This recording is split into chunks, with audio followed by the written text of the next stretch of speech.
regular old JavaScript objects and regular old JavaScript arrays, right?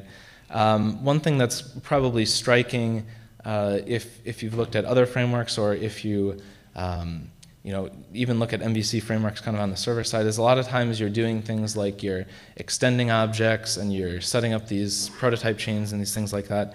So Angular doesn't have any notion of that.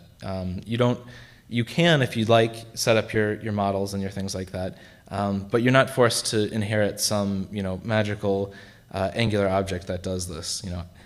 And that's really cool, because you can actually just take, for instance, JSON right from your server. You can imagine right here, making some call to your server and just dumping that JSON right into your app, without a whole lot of ceremony, and then you can use that data and you can modify it, and it all works without having to do all of these inheritance things, all of these special classes and things like that. So let's get back to actually writing this thing.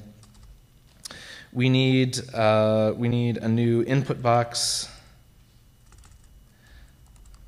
So we're going to set the ng model to new item, maybe. And then we want a button or something that we can click.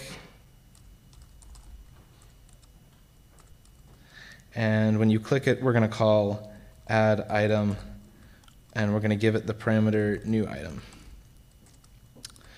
So this is kind of cool, right? It's going to call this function here in our scope, add item, passing in the argument new item.